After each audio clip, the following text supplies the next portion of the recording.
Hola hermanos, el día de hoy, 27 de marzo del 2023, es lunes de Dolores, así se le llama esta última semana de la Cuaresma. La quinta semana se llama Semana de Dolores, así le dice la gente, no es una cosa preciosa.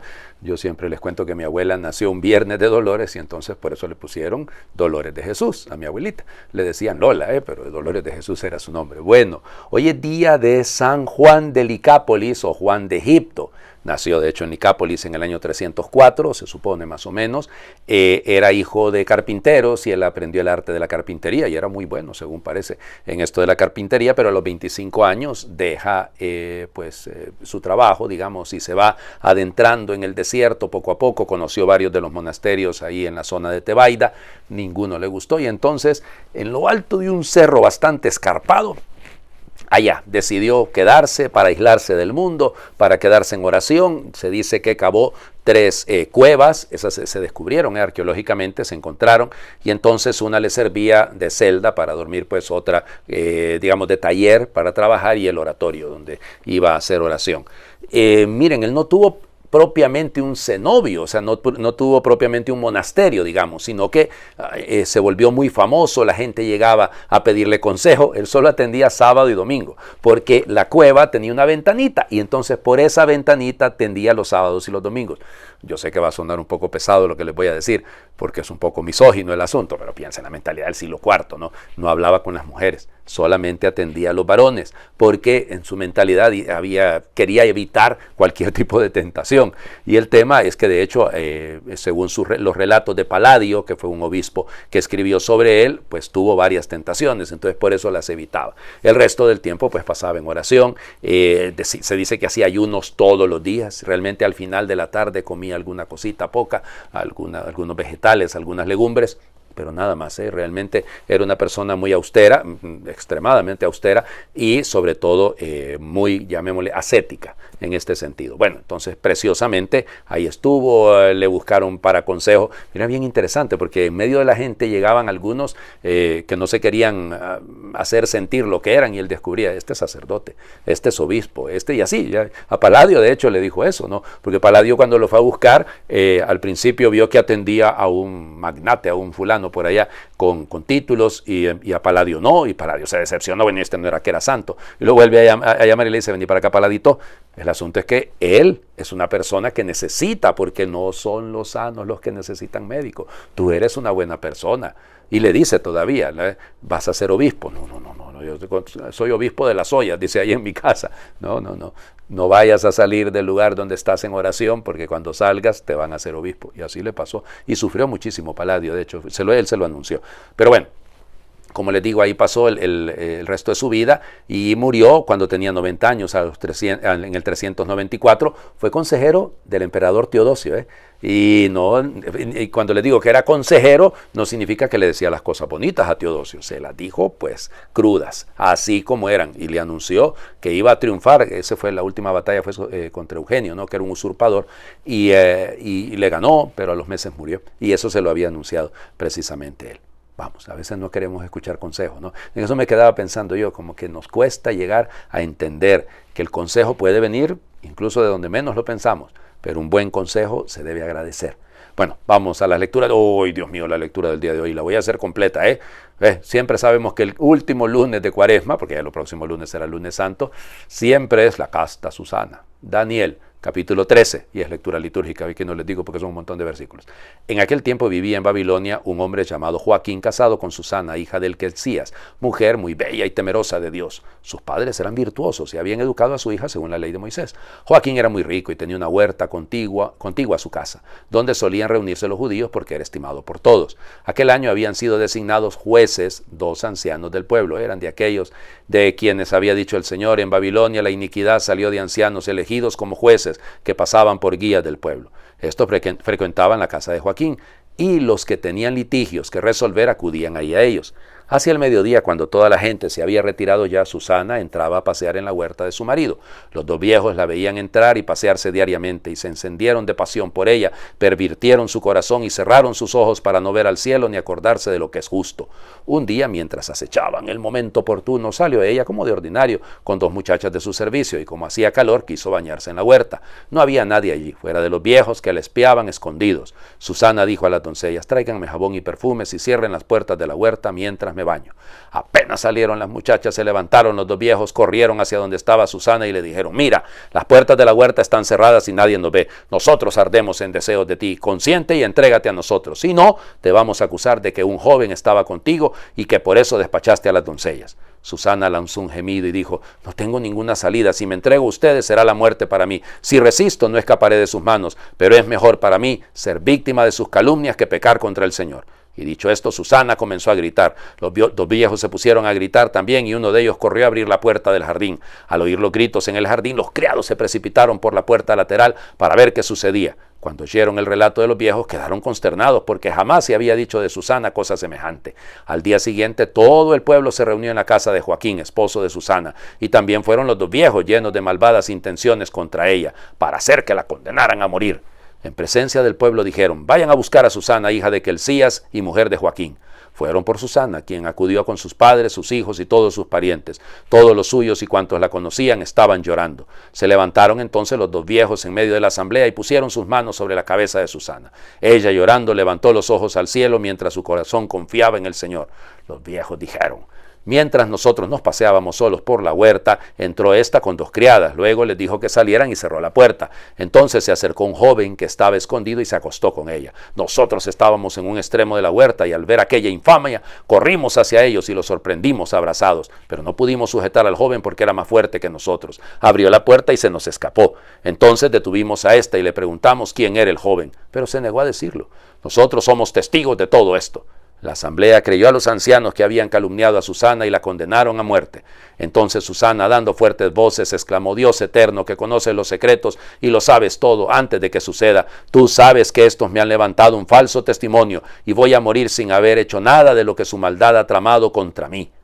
El Señor escuchó su voz. Cuando llevaban a Susana al sitio de la ejecución, el Señor hizo sentir a un muchacho llamado Daniel un santo impulso de ponerse a gritar: yo no soy responsable de la sangre de esta mujer. Todo el pueblo se volvió a mirarlo y le preguntaron: ¿qué es lo que estás diciendo? Entonces Daniel, de pie en medio de ellos, le respondió: israelitas, ¿cómo pueden ser tan ciegos? Han condenado a muerte a una hija de Israel sin haber investigado y puesto en claro la verdad. Vuelvan al tribunal porque estos le han levantado un falso testimonio. Todo el pueblo regresó deprisa y los ancianos dijeron a Daniel: ven a sentarte en medio de nosotros y dinos lo que piensas, puesto que Dios mismo te ha dado la madurez de un anciano. Daniel les dijo entonces: separen a los acusadores lejos el uno del otro y yo los voy a interrogar. Una vez separados, Daniel mandó llamar a uno de ellos y le dijo: viejo en años y en crímenes, ahora van a quedar al descubierto tus pecados anteriores cuando injustamente condenabas a los inocentes y absolvías a los culpables contra el mandamiento del Señor. No matarás al que es justo e inocente. Ahora bien, si es cierto que los viste, dime debajo de qué árbol estaban juntos. Él respondió: debajo de una acacia. Daniel le dijo: muy bien, tu mentira te va a costar la vida, pues ya el ángel ha recibido de Dios tu sentencia y te va a partir por la mitad.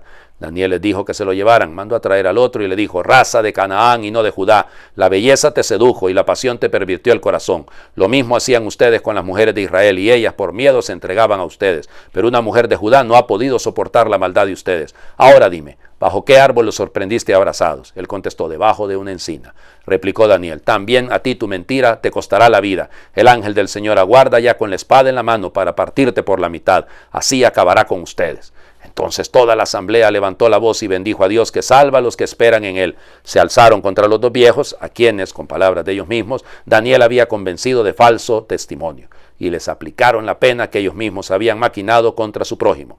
Para cumplir con la ley de Moisés los mataron, y aquel día se salvó una vida inocente. Palabra de Dios. Te alabamos, Señor.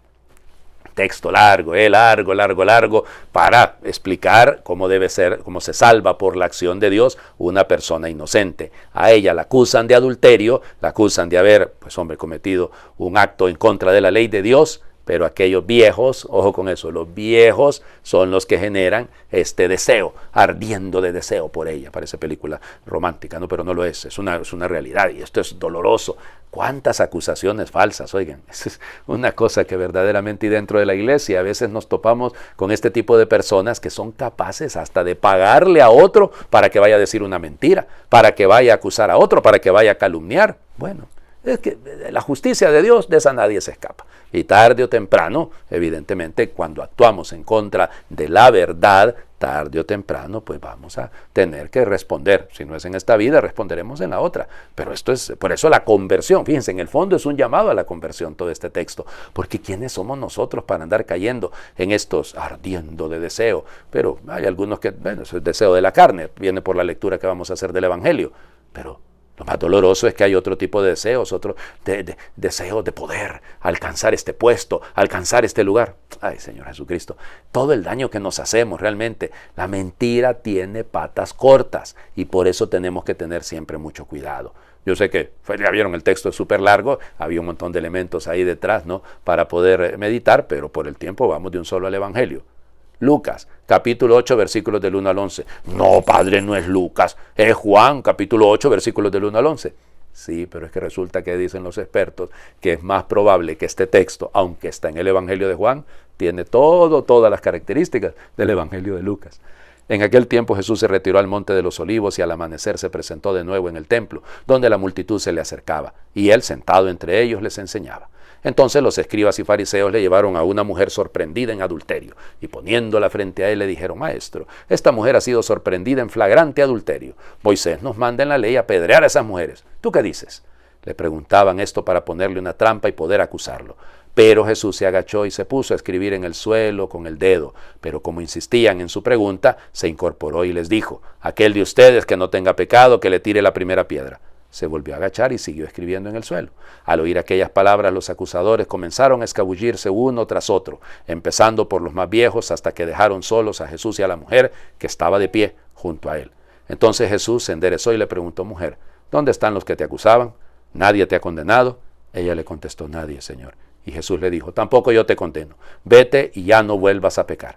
Palabra del Señor. Gloria a ti, Señor Jesús. Bueno.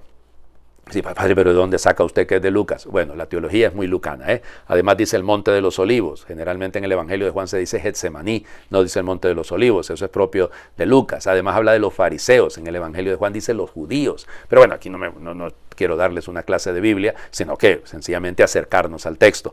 Es interesante, miren, por donde lo quieran ver, a mí me llama la atención el hecho de que si la encontraron en flagrante adulterio, ¿y el adúltero? Solo acusamos a la mujer. Y el adúltero, bueno, recuerden que la ley decía que debían pagar los dos. O sea que cuidado que aquí no se cae en esos machismos ridículos de pensar que alguno incluso llega a decir que el adúltero estaba entre ellos ahí, a ver, con una piedrita en la mano también para soltársela a la pobre que estaba ahí. Bueno, encontrado en flagrante adulterio. Adulterar lo hacemos todos, porque cambiamos lo que es por lo que no es, por lo que aparece. Eso es adulterar algo, ¿no? Es decir, el adulterio no únicamente tiene que ver con el pecado contra el sexto mandamiento, bueno, más bien en ese caso no, sería más bien contra el noveno mandamiento, pero fíjense, cuidado con esto, es que todos caemos en esto. El adulterio en el Antiguo Testamento era la idolatría, porque era, digámoslo así, faltar al amor de Dios, ir en contra del amor de Dios. Entonces, ¿cuántas veces no hemos hecho lo mismo? ¿Y cuántas veces no hemos sido acusadores? Él ha fallado. Sí, bueno, ya les digo, cada vez que señalamos para acá hay 3 deditos al menos apuntándonos a nosotros. Pero aquí empieza el asunto. Jesús se levanta, se incorpora, se resucita, ese es el verbo, se pone de pie y le dice: el que esté libre de pecado, que tire la primera piedra. A mí me llama la atención que empezaron a irse comenzando por los más viejos. O sea, al menos aceptaron su culpa. Aquellos otros 2 no, los de la primera lectura. Pero esto, desde el momento en el que yo suelto una piedra, antes de acusar a alguien, óigame, y eso debería pasarnos, y ojalá nos pasara siempre, que cada vez que vamos a hablar de alguien, que cada vez que vamos a hablar de algo, y que recordamos, es que ese pecado que estoy señalando, esa falta que estoy viendo, soy yo el que la comete, ojalá soltáramos las piedras. Luego, lo bello, ¿no? El diálogo entre Jesús y ella. ¿Dónde están los que te acusaban? No quedó ninguno, pues, ¿ya? Nadie te ha acusado, nadie te ha condenado. Nadie, Señor. Yo tampoco te condeno. Que te vaya bien, muchachita. Y sigue en lo mismo. No. Cuidado. La conversión también es para ella. Y no peques más. No vuelvas a pecar. Se lo dijeron, ¿se acuerdan? La semana pasada al paralítico de la piscina de Betesda. Mira, cuídate porque no vaya a ser que te llegue a pasar algo peor. Aquí está el asunto. El Señor nos ama, el Señor no nos condena, pero tampoco es que el Señor apaña, que el Señor se hace de la vista larga frente a cosas que son pecaminosas. El llamado a la conversión es para los fariseos, para los ancianos, para la adúltera y para usted y para mí. Les invito a hacer oración. Señor, sé que me sentiré sola sin testigos, me encontraré aislada, sin puentes, me abrumará el silencio sin palabras, me dolerá el olvido sin aplausos, me inquietará la duda sin respuestas, me pesará la carga sin ayudas, me asustará el compromiso sin seguridades.